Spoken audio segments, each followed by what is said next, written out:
Good morning Satish ji, स्वागत है आपका साक्षात्कार में। Thank you sir. और आपके बहुत अच्छे क्वालिफिकेशंस हैं। एंशिएंट इंडियन हिस्ट्री में आपने मास्टर्स किया है।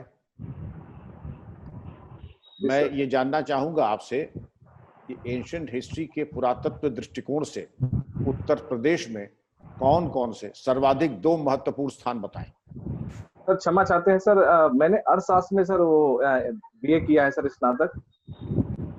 और एमए? एमए सर मैंने उसमें किया है सर, समाजशास्त्र से सर। अच्छा, समाजशास्त्र। हमको एंशिएंट हिस्ट्री पता नहीं कैसे इसमें आ गया था। खैर चलिए, तो हम लोग फिर आप ही के विषय पे बात करते हैं। जी सर। आपने ये सुना होगा FATF, financial action task force. जी सर। ये क्या है, इसकी गतिविधियां और इसके संरचना के बारे में जरा प्रकाश डालें। सर जहाँ तक मैं समझ पाया हूँ सर, FATF का अर्थ होता है कि जैसे जो मनी लॉन्ड्रिंग में या धन शोधन में या इस प्रकार की जो मनी है, जो पैसे हैं, जिसको अवैध रूप से जो है इधर से उधर जो है भेजा जाता है, इसके बारे में है। या विदेशों से जो पैसे आते हैं हमारे पास, जो या एनजीओ के पास या विभिन्न संस्थाओं के पास, तो उसको यह जो है नियंत्रित करता है या उसकी देखरेख करता है, निगरानी करता है। ये व्यक्तिगत होता है या राष्ट्रों के ऊपर भी इसकी कोई निगरानी होती है? और अगर राष्ट्रों के ऊपर होती है तो किस राष्ट्र के ऊपर इस वक्त प्रमुखता से निगरानी हो रही है? सर जहाँ तक मैं समझ पा रहा हूँ सर, तो ये राष्ट्रों के ऊपर भी निगरानी होती है। इस संदर्भ में सर मैं जैसे पाकिस्तान है या फिर चीन से आने वाली जो राशियाँ हैं, इन पर निगरानी की जा रही है। अच्छा, और क्या इसके परिणाम और संस्तुतियां हैं? किस लिस्ट में है पाकिस्तान इस वक्त? सर पाकिस्तान तो सर लिस्ट के बारे में तो सर नहीं जान पाऊंगा सर, क्षमा चाहता हूँ सर, मैंने। कोई बात नहीं, कोई बात नहीं। अब अनुसूचित जनजाति और अनुसूचित जाति के सुरक्षा के लिए एक विशेष अधिनियम बनाया गया है। उस अधिनियम का नाम सुना है आपने? जी सर, हाँ सुना है मैंने। क्या नाम है अधिनियम का? सर माफ कीजिएगा, मैं याद नहीं कर पा रहा हूँ सर इस। कोई बात नहीं, कोई बात नहीं, कोई बात नहीं। अच्छा, अभी अवसाद को लेकर के बहुत चर्चा हो रही है। अवसाद, बहुत जनरल सवाल कर रहा हूं। अवसाद को लेकर के बहुत आत्महत्याएं हुई हैं। ये अवसाद क्या है और इसके कारण क्या है और निदान क्या है? जी सर। सर अवसाद एक मानसिक स्थिति होती है जब व्यक्ति जो है समाज से और खुद से जो है अकेलापन महसूस करता है। और वो उसके पीछे कारण जो है सर आर्थिक भी हो सकते हैं, मनोवैज्ञानिक भी हो सकते हैं, सामाजिक भी कारण होते हैं। और व्यक्ति के अंदर जो है सर आत्मघाती विचार आते हैं, या उसका जीवन से मोह भंग हो जाता है। उसका किसी भी से बात करने का मन नहीं करता है, वो खुद को अकेला महसूस करता है या अकेला रहना उसे पसंद होता है। नकारात्मक विचार उसके मन में आते हैं सर। और इसका निराकरण क्या हो सकता है? निराकरण सर ये हो सकता है कि अगर व्यक्ति अवसादग्रस्त है तो पहले हमें उसकी पहचान करनी पड़ेगी। अगर हम ऐसे लक्षण दिखते हैं व्यक्ति में, तो सर हमें उसके साथ बातचीत करनी पड़ेगी। उसको सर जो है सामाजिक जो है कार्यक्रमों में या सामाजिक तौर पर उसे शामिल करें, तो उसके साथ संवेदना व्यक्त करें, उसको सर बातचीत करें, उसे हंसाने का प्रयास करें, उसके उचित कारण को जानने का प्रयास करें, उसे बाकी सामान्य जीवन जीने के लिए उसे प्रेरित करें, उसे हौसला बढ़ाएं, और संभव है वो तो मनोचिकित्सक के पास ले जाकर के उसको उपाय करें सर। पहले ही मनोचिकित्सक के पास या चिकित्सक के पास? किसको यहाँ पहले जाएंगे, मनोचिकित्सक के यहाँ, चिकित्सक के यहाँ? सर मनोचिकित्सक के पास अगर ऐसा सिम्टम है अवसाद का, तो मनोचिकित्सक के पास जाएंगे सर। ठीक। और चिकित्सा पद्धति में इसका इलाज संभव है या नहीं है? सर चिकित्सा पद्धति में भी इसका इलाज होते हैं। जैसे कुछ जो रहते हैं, जो एंटी एंजाइटी ड्रग्स होते हैं, वो दिए जाते हैं कि आपको डिप्रेशन से बचाने के लिए, कि नींद अच्छी आए, क्योंकि इसमें नींद की भी समस्या होती है। व्यक्ति लगातार सोचता है, नींद नहीं आती है, तो उसके लिए दिए जाते हैं सर। कुछ दवाइयाँ ऐसी है जैसे क्लोनाफिट है, क्लोनाजिपाम है, ये सब दिए जाते हैं सर ड्रग्स, ताकि वो सोए और थोड़ा मानसिक रूप से जिन ड्रग्स का आपने नाम लिया है, जी सर, ये कोई भी जाके दवा की दुकान से खरीद सकता है? नहीं सर, बगैर डॉक्टर के प्रिस्क्रिप्शन के आपको संभव नहीं है सर। अच्छी बात है। ये कोविड-19 महामारी को लेकर के भी अवसाद की बहुत समस्या उत्पन्न हुई है। जी सर। हुई है कि नहीं हुई है? बिल्कुल सर, हुई है। कोरोना वॉरियर्स को हुई है? जी सर, वो भी अवसाद में रहे हैं कुछ। अच्छा, कुछ रहे हैं कि बड़ी संख्या में रहे हैं? सर संख्या तो सर मैं नहीं जान पा रहा हूँ, लेकिन काफी इसमें संख्या ऐसी लोगों की है जो बहुत तनाव में है, वो तनाव में काम कर रहे हैं, क्योंकि उनके सामने भी जीवन का प्रश्न होता है और कार्य का अतिरिक्त बोझ होता है, दबाव की वजह से है। तो इसलिए सर वो भी दबाव व तनाव में कहीं ना कहीं है सर। चलिए, अब मेरा आखिरी सवाल, अनुसूचित जाति और जनजाति के सुरक्षा, सम्मान और स्वाभिमान के लिए संविधान में क्या क्या प्राविधान है, भारतीय संविधान में? जी सर। सर एक तो उसमें है अनुच्छेद 15 है, जिसमें धर्म, जाति, लिंग भेद, जन्मस्थान के आधार पर विभेद का निषेध किया गया है। और सर अनुच्छेद 17 जिसमें अस्पृश्यता का उन्मूलन के बारे में बात की गई है। फिर अनुच्छेद 16(4) में भी कहा गया है कि हम नियोजन में अवसर की समता रखेंगे। फिर 14 में है विधि के समक्ष समानता और विधियों के समान संरक्षण की बात की गई है। फिर उसमें सर 25 से 28 में सर जैसे अल्पसंख्यक है उनके लिए है, या फिर जैसे 29 से 30 अनुच्छेद में अल्पसंख्यकों, या फिर उसमें जो सर भाषाई या सांस्कृतिक जो है अपनी गतिविधियों के लिए, उसके लिए की गई है। फिर राष्ट्रपति महोदय जो है SC और ST के लिए, जनजाति क्षेत्रों के लिए परिषद का गठन भी कर सकते हैं सर, ऐसा भी प्रावधान है। चलिए, बहुत अच्छा। Professor AK Singh sir, please. आप सुन पा रहे हैं मुझे? जी सर। हाँ, आज यूपी में जी सर। B.Ed का एग्जाम हो रहा है, जी सर। आपने पढ़ा होगा। हाँ, ठीक है, कितने जिलों में हो रहा है ये? सर क्षमा कीजिएगा, मैं उस पर ध्यान नहीं दे पाया सर। अच्छा, चलिए, एक नई टेक्नोलॉजी, एक नई टेक्निक का यूज इसमें किया जा रहा है, वो कौन सी टेक्निक है? टेक्नोलॉजी से जुड़ा हुआ और बड़ा इंपॉर्टेंट टेक्नोलॉजी है, वो आज बहुत ही ज्यादा प्रचलन में है, उसका बड़ा जिक्र है पूरी दुनिया में। सर इस परीक्षा से संबंधित है सर? जी हाँ, जी हाँ, जी हाँ सर। संभव है, अगर मैं याद कर पा रहा हूँ तो उसे वेबिनार कहते हैं सर। नो, तो माफ कीजिएगा सर। मैं चलिए, कोई बात नहीं। आप हिस्ट्री के स्टूडेंट रहे हैं? नहीं, सोशियोलॉजी के, सॉरी, सोशियोलॉजी के रहे हैं, राइट। अच्छा, ये बताइए, विंडो ड्रेसिंग क्या होता है इकोनॉमिक्स में? विंडो ड्रेसिंग, माफ कीजिएगा सर। कोई बात नहीं। ये बताइए कि जो एबनॉर्मल साइकोलॉजी है, असामान्य मनोविज्ञान जिसको कहते हैं, ये सोशियोलॉजी का पार्ट है या साइकोलॉजी का? सर इसमें भी क्षमा चाहूंगा सर। अच्छा, दुनिया के किसी 3 राष्ट्राध्यक्षों के नाम बताइए जिनके बारे में ये मत है कि वो एबनॉर्मल साइकोलॉजी के केसेस हैं वो। सर जहां तक मैं सोच पा रहा हूँ, एक तो किम जोंग हैं उत्तर कोरिया के, ठीक, उनको कहा जाता है। और अभी फिलहाल जो है चीन के जो हैं शी जिनपिंग है, उनके बारे में भी कहा जाता है। फिर ये भी कहा जाता है कि सर डोनाल्ड ट्रंप महोदय के विषय में भी ये चर्चा कभी यदा कदा होती रहती है। चलिए, कोई बात नहीं, ठीक है। अच्छा, ये आप बताइए कि जो यूपी में SC ST का क्या परसेंटेज है पॉपुलेशन में?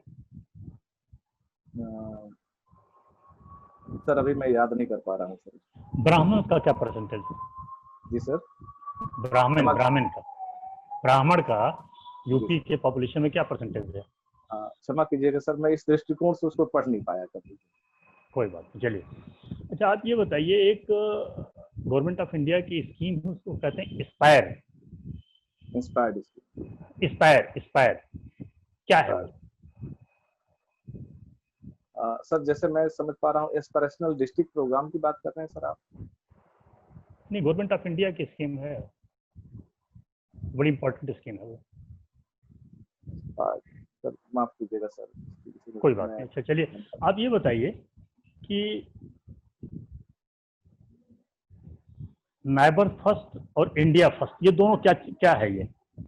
सर पड़ोसी प्रथम की जो नीति है और इंडिया फर्स्ट की नीति। पड़ोसी प्रथम का नीति ये है कि भारत जो है अब अपने जो पड़ोसी देश हैं, जिनसे देशों के साथ भारत की सीमा लग रही है या फिर हिंद महासागर के आसपास जो देश है, उनके साथ हम संबंध सुधारने की बात कर रहे हैं। अब तो ये हमारे पड़ोसी, मतलब उनको हम वरीयता देंगे आर्थिक कारणों में या फिर अन्य जो है संबंधों में। अच्छा। और इंडिया फर्स्ट का मतलब है कि भारत को अब हम एक तरीके से जो है प्रथम स्थान पे लाना चाहते हैं, चाहे वो उत्पादन हो या फिर रक्षा हो या फिर पड़ोसी देशों में सहयोग की भावना हो, इंडो पैसिफिक रीजन में, तो उसमें हम भारत को जो है अग्रणी बनाना चाहते हैं। उसका तात्पर्य उससे। ये पड़ोसी फर्स्ट जो नाइबर फर्स्ट की जो बात हो रही है, इसमें हम कामयाब हैं या कामयाबी से दूर होते जा रहे हैं? सर अभी बीच पहले तो हमने नीति बनाई थी कि जैसे हम मतलब लुक ईस्ट और लुक एक्ट पॉलिसी बनाई थी हम लोगों ने, तो उस पे सर हम लोग ध्यान न देकर फिर हम लोग सर दूर के देशों के साथ संबंध मजबूत करने पे लग गए थे भारत। लेकिन जब चाइना का इन्वेजन जो है अपने पड़ोसी देशों में तेजी से उसका प्रसार है, उसका प्रभाव बढ़ रहा था, तो भारत ने इस चीज को महसूस किया कि विदेश नीति के स्तर पे हमारे अंदर कुछ ये समस्या रही कि हमने पड़ोसी देशों को उस तरीके की वरीयता नहीं दी जैसा हमें देना चाहिए था। तो अब इस पे तेजी से कार्य हो रहा है। आप लुक ईस्ट और एक्ट ईस्ट की तरफ चले गए। मैं बिल्कुल बहुत पड़ोस, बिल्कुल आपके इर्द गिर्द जो लोग हैं मैं उनका जिक्र कर रहा हूँ। इर्द गिर्द में तो भारत ने कोई कमी छोड़ी नहीं। तो बांग्लादेश की भी पूरी मदद की है, नेपाल की पूरी मदद उन्होंने किया है, मालदीव की पूरी उन्होंने मदद किया है। उसके बाद भी दिक्कतें आ रही हैं। इसके पीछे आप किन कारणों को जिम्मेदार मानते हैं? सर दिक्कतें इसलिए आ रही है, कुछ जैसे भारत ने कई देशों के साथ जो परियोजनाएं जो शुरू की है संयुक्त रूप से, जैसे अभी ईरान का मसला था हमारा चाबहार में, वो काफी विलंब रहा, अपने समय से वो काफी विलंब हो गया।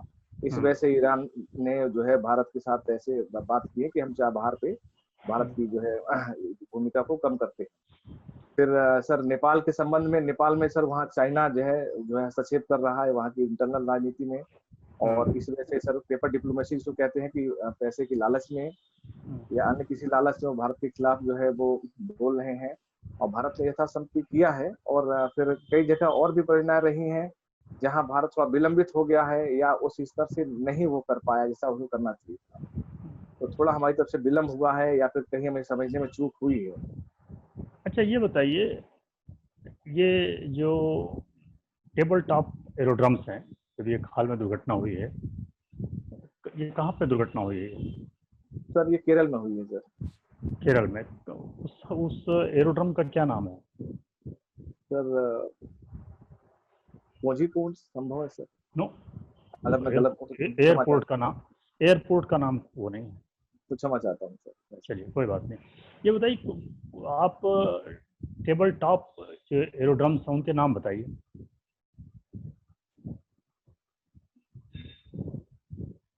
सर इसके पहले एक पूर्व में दुर्घटना हुई थी, वहां भी टेबल टॉप जैसा एयरपोर्ट ही था, वहां भी जहाज खाई में ही गिरी थी, लेकिन मैं अभी उसे ठीक से याद नहीं कर पा रहा हूँ सर। अच्छा, भारत के पड़ोस में कोई ऐसा देश है जहां पर दुनिया का सबसे खतरनाक टेबल टॉप एरोड्रम है? मैं पुनः क्षमा चाहता हूँ सर इसके। अच्छा, चल एक बात, आपने डिप्टी एसपी का भी ऑप्शन दिया हुआ है? बिल्कुल सर, सेकंड नंबर पे। अच्छा, आपने दिया। आप ये बताइए कि एक बुक है ह्यूमन राइट एंड पुलिस, एक बड़े सेलिब्रेटेड पुलिस ऑफिसर की लिखी हुई है, वो कौन, किसने लिखा है वो? मैं आपको फिलर दे रहा हूँ, यूपी के ही पुलिस अफसर हैं। Human right and police, awarded है वो। तो जहां तक मैं सोच पा रहा हूँ, अगर वो अमिताभ जी हैं, वो शायद राइटर उसकी। अरे नहीं जेंटलमैन, आप जिस बोर्ड में आप बैठे हुए उस बोर्ड के चेयरमैन वही हैं। हमारे ऑनरेबल विक्रम सिंह सर, उनकी लिखी हुई किताब है। समझ आता हूँ सर। चलिए कोई बात नहीं। मेरा आखिरी सवाल आपसे, जी सर, आप की नियुक्ति एज आप डिप्टी कलेक्टर हो जाती है कहीं, और आपके पास एक महिला आती है, वो ये कहती है कि साहब हमारा नाम जो है वो हमारे जो रजिस्टर है उसमें से मृतक में डाल दिया गया है, और गांव के कुछ लोग मिलके मुझे मेरी जमीन जायदाद से दखल कर दिया। मैं काफ़ी सालों से मुकदमा लड़ रही हूँ, मेरे पास रहने की कोई जगह नहीं, और मैंने सारे दरवाजे खटखटा लिए, और अब मेरे पास सिवाय मरने के कोई रास्ता नहीं है। आप बताइए आप क्या करेंगे? सर मामला उसका कोर्ट में चल रहा है, लेकिन करीब 2500 साल हो गए, उसका फैसला नहीं हो पा रहा है। सर अगर जमीन जैसे उसकी है, कोर्ट में मामला चल रहा है, तो संभव है कि वो अकेले महिला होने के कारण वो आर्थिक और सामाजिक रूप से कमजोर होगी, और ऐसे में सर मेरी भूमिका ये रहेगी कि पहले तो उसे जीवन पे जो संकट उसको बन रहा है, आर्थिक सहायता प्रदान की जाए, या सरकारी सहायता में अगर कोई ऐसा क्लॉज होगा या फिर ऐसे कोई रास्ता होगा तो सहायता प्रदान की जाएगी और उसका मनोबल बढ़ाया जाएगा कि कोर्ट पे भरोसा रखें, विश्वास रखें। और उसके पास, क्योंकि कई बार होता है कि ऐसे गांव की महिलाएं अशिक्षित होती हैं, तो उनको अपने अधिकार के विषय में जानकारी नहीं होती है, या नहीं नहीं, कानूनी। ऐसा ऐसा ऐसा है, अधिकार वगैरह की कोई बात यहाँ बिल्कुल खत्म हो गई। वो उसने जितना उसको बन पड़ता था, उसने वकील किया, कोर्ट में गई, सारे उसने जो चैनल है एग्जॉस्ट कर लिए हैं, और कोर्ट की प्रोसेस आपको पता ही है कि बहुत लंबा समय लग जाता है, और अब वो बिल्कुल थक गई है और अपने जीवन के अंतिम चरण में है वो, और वो कभी भी मतलब इस दुनिया से अलविदा हो सकती है। ऐसी स्थिति में उसने सोचा कि एक दरवाजा और खटखटा लें चलते चलते, तब वो आपके पास आई। ऐसी स्थिति में आप कौन से ऑप्शन हैं जिन पे आप उसको सपोर्ट कर सकते हैं? सर इस पे मैं यही सपोर्ट कर सकता हूँ कि सर उसका मनोबल बढ़ाऊं, अगर खाने पीने की समस्या है तो उसकी पूर्ति कराई जा सकती है, बाकी कोर्ट के निर्देश का इंतजार किया जाएगा सर, क्योंकि मामला ही वही है, कोर्ट के निर्देश के चक्कर में तो वो बेचारी मरने के कगार पर पहुंच गई है। चलिए, anyway, thank you very much. Ashok ji please. जी सर, मैंने आप, हाँ प्लीज, ओवर, मेरी तरफ से ओवर हो गया, मैं नेक्स्ट को कह रहा हूँ। जी सर। ये कोरोना क्राइसिस का इकोनॉमी के विभिन्न क्षेत्रों में सबसे ज्यादा प्रभाव किस पर पड़ा? सर सबसे ज्यादा प्रभाव सर ग्लोबल सप्लाई चेन है उस पर पड़ा। नहीं, India India India India India में बोलिए, सर्वाधिक प्रभाव किस क्षेत्र पर? सबसे ज्यादा प्रभाव हमारे इंडिया में सर रोजगार पे ही पड़ा है सर, क्योंकि मैंने रोजगार कोई क्षेत्र नहीं होता है। इकोनॉमी के मुख्य क्षेत्र कौन होते हैं? इकोनॉमी का क्या डिवीजन किया जाता है कन्वेंशनल? जी सर, डिवीजन तो सर संभव नहीं बता पाऊँ, लेकिन इसमें सर प्राइमरी सेकंड, आप मेरी बात सुनकर तब जवाब दीजिए। प्राइमरी सेकेंडरी टर्शियरी का क्या मतलब होता है? हाँ सर, प्राथमिक क्षेत्र, द्वितीय क्षेत्र और तृतीय क्षेत्र। प्राथमिक में कृषि आती है, द्वितीय में उद्योग, तीसरे में सेवा सेक्टर आते हैं सर। तो सर्वाधिक प्रभाव किस क्षेत्र पर पड़ा? सर्वाधिक सर द्वितीय सेक्टर पे पड़ा है, उद्योग क्षेत्र पे। उद्योग पर पड़ा है। और सबसे कम प्रभाव किस पर पड़ा है? कृषि पे सर। अच्छा, तो सबसे ज्यादा प्रभाव उद्योग पर क्यों पड़ा? सर उद्योग पे इसलिए प्रभाव पड़ा कि सर एक तो प्रवासी श्रमिक जो थे वो चले गए, उद्योगों में तालाबंदी हो गई, मैन्युफैक्चरिंग ठप हो गया, ग्लोबल सप्लाई चेन ठप होने से मैन्युफैक्चरिंग ठप हो गई, लोकल डिमांड भी कम हो गई। इस वजह से सर उसमें सर उद्योग पे काफी प्रभाव पड़ा। अच्छा, भारत सरकार ने जो कदम उठाए इकोनॉमिक संकट से निपटने के लिए, उनकी बहुत आलोचना की गई, और विशेष तौर पर इस चीज के लिए कि स्टिमुलस की कमी। स्टिमुलस का क्या मतलब है? सर मैं इंग्लिश में समझ नहीं पा रहा सर। सर मैं इंग्लिश में, अंग्रेजी का टर्म से आपको परिचित आप नहीं है इस तरह के इकोनॉमी में। देखिए, अर्थव्यवस्था जब धीमी हो जाती है तो उसे सुधारने के लिए, उसे तीव्र करने के लिए कुछ कदम उठाए जाते हैं, उसी को स्टिमुलस कहा जाता है। तो कहा गया कि स्टिमुलस की कमी रही है भारत में, और देशों में बहुत बहुत ज्यादा इस तरह के स्टेप्स उठाए गए। इसका क्या मतलब होता है? सर अगर आलोचना वो कर रहे हैं तो उनको लगता होगा कि सरकार ने पर्याप्त कदम नहीं उठाया, मतलब जो इकोनॉमी को गति देने के लिए, अर्थव्यवस्था को गति देने के लिए। तो वही, उसी पर आप जरा टिप्पणी कीजिए, कौन से कदम हो सकते थे? क्या कमी? सरकार ने सर काफी प्रयास किए हैं। 20 लाख करोड़ का जो है जीडीपी का लगभग 10% जो रहा है वो आर्थिक पैकेज उन्होंने दिया है सरकार ने, फिर प्रवासी श्रमिकों के लिए, फिर उसके बाद 20 लाख करोड़ का जो पैकेज है, ये मुख्यतः किस रूप में है? मुख्यतः सर ये सहायता जो है विभिन्न अलग अलग सेक्टरों में बांट के दिया गया है। नहीं, मुख्यतः किस रूप में है? क्षेत्र की बात अब नहीं मैं पूछ रहा हूँ, किस रूप में, किसके माध्यम से मिलेगा, किसके माध्यम से ये फंड्स आ रहे हैं?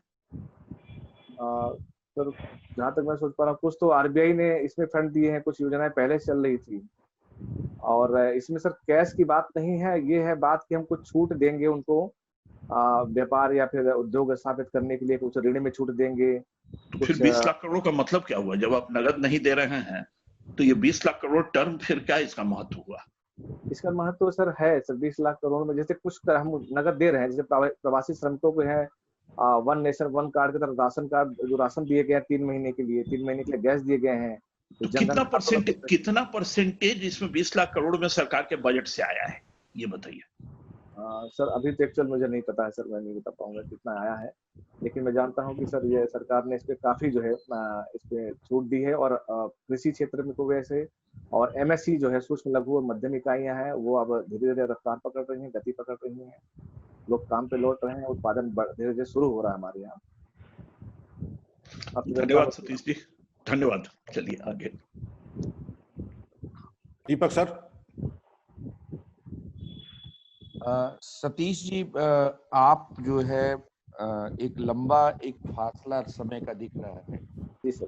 तो आप इसे कैसे जस्टिफाई करेंगे, क्योंकि एक यंग ऑफिसर और एक थोड़ा सा उम्र का फासला होना और वहाँ पे कार्य की चुनौतियां हैं। जी सर। सर जब मैंने स्नातक किया, उसके स्नातक के बाद सर मैं जैसे पारिवारिक दायित्व में रहा तो मैंने उस समय पढ़ाई मतलब तैयारी जो है पीएससी सिविल सर्विस की वो मैं नहीं कर पाया। और ये तैयारी मैंने की है 2014 में मैंने पहली बार परीक्षा दी, क्योंकि मैंने 2013 में मैंने परास्नातक किया और फिर मुझे लगा कि अब तैयारी करना चाहिए, क्योंकि पहले पारिवारिक आर्थिक जिम्मेदारी की वजह से मुझे समय नहीं मिल पाया।